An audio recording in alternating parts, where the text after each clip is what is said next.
Students, आज हम पढ़ेंगे एमिटोटिक सेल डिवीजन इन प्रोकैरियोट्स के बारे में। सबसे पहले अगर हम बात करें कि प्रोकैरियोट्स क्या हैं, तो प्रोकैरियोट्स जो हैं वो ऐसे लिविंग ऑर्गेनिज्म हैं कि जिनके अंदर मेम्ब्रेन बाउंड न्यूक्लियस या मेम्ब्रेन बाउंड ऑर्गेनेलीज मौजूद नहीं होती।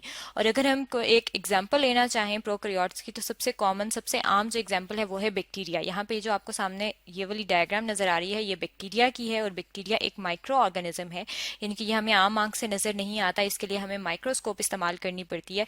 और ये जो बैक्टीरिया है ये प्रोकैरियोट्स है। अब ये जो प्रोकैरियोट्स जो ऑर्गेनिज्म है, इसके अंदर ये जो इसका सेल है ये किस तरह से डिवाइड होता है, इसकी सेल डिवीजन कैसे होती है, उसको अगर हम बात करें तो उसे कहा जाता है एमिटोसिस। यानी कि एमिटोसिस जो है ये एक फिनोमेना है, एक प्रोसेस है सेल डिवीजन का, जो कि सिर्फ प्रोकैरियोट्स के अंदर होता है। और इसके अंदर होता क्या है कि सिंपल क्लीवेज होती है। सिंपल क्लीवेज का मतलब है, क्लीवेज कहते हैं डिवीजन को, यानी कि इसके अंदर जो सेल है वो सिंपल डिवाइड कर जाता है। और जब सिंपल तरीके से डिवाइड करता है तो इसके प्रोसेस का अगर हम देख लें कि ये प्रोसेस होता किस तरह से है जब ये सिंपली डिवाइड कर रहा होता है, तो यहाँ पे आप देख सकते हैं कि ये बैक्टीरिया है। और यहाँ पे ये जो रेड कलर का आपको इसका नजर आ रहा है, ये इसका डीएनए है। अब सबसे पहले क्या करते हैं कि ये जो इसका डीएनए है ये रेप्लिकेट कर जाता है। रेप्लिकेट का अगर हम मीनिंग देखें कि रेप्लिकेट क्या है, तो रेप्लिकेट कहते हैं रेप्लिका को, यानी कि रेप्लिका का जो मीनिंग है वो है कॉपी। तो डीएनए जो है वो अपनी कॉपी प्रोड्यूस कर लेता है। और यहाँ पे आप देख सकते हैं कि ये डीएनए जो है इसने अपनी कॉपी प्रोड्यूस कर दी है। उसके बाद सेकंड जो स्टेज होती है वो होती है सेल इलोंगेशन की, यानी कि यहाँ पे आप देख सकते हैं कि जो बैक्टीरियल सेल था उसका साइज जो है वो थोड़ा कम था,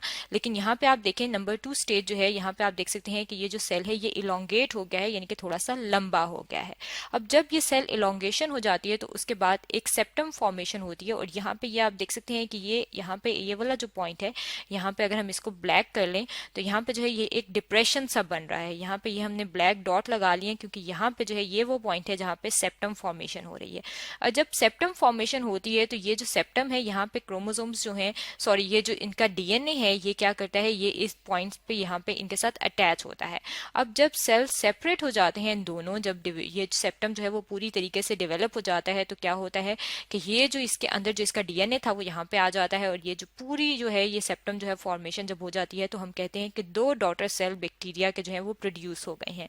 और इस तरीके से ये जो पूरा प्रोसेस है, अगर हम इसे कहें कि ये क्या है, तो इसे हम बाइनरी फिशन भी कहते हैं।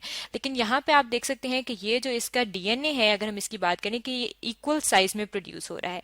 लेकिन अगर हम कहें कि ये डीएनए जो है जो इसके अंदर मौजूद होता है बैक्टीरिया का, वो इक्वल साइज में मौजूद ना हो बल्कि अनइक्वल साइज में हो, तो हम इसे कहते हैं कि इसके अंदर फिर जो फिनोमेना होता है वो होता है न्यूक्लियर फ्रेगमेंटेशन का या न्यूक्लियर बर्डिंग का।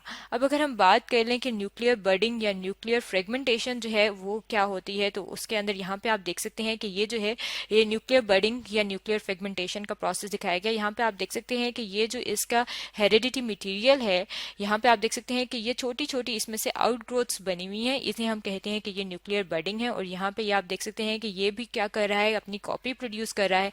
और जब कॉपी प्रोड्यूस कर लेता है उसके बाद ये नंबर 3 स्टेज पे आप देख सकते हैं कि यहाँ पे भी सेप्टम डेवलप होता है और उसके बाद 2 डॉटर सेल्स जो है ये बन जाते हैं।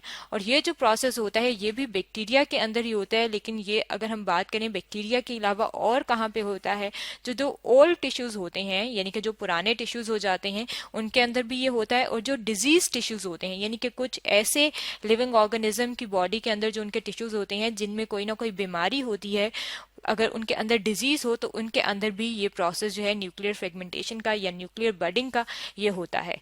और इसके अलावा जो बैक्टीरिया थी, उसमें बैक्टीरिया का अगर हम बात करें तो बैक्टीरिया जो था उसमें हमने देखा था कि इसके अंदर जो प्रोसेस होता है उसे कहा जाता है एमिटोसिस, जिसके अंदर क्या करता है कि सिंपल जो है सेल जो है वो 2 डॉटर सेल्स में डिवाइड कर देता है।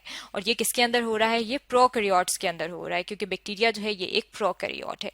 तो स्टूडेंट्स, आज हमने पढ़ा है एमिटोटिक सेल डिवीजन इन प्रोकैरियोट्स के बारे में।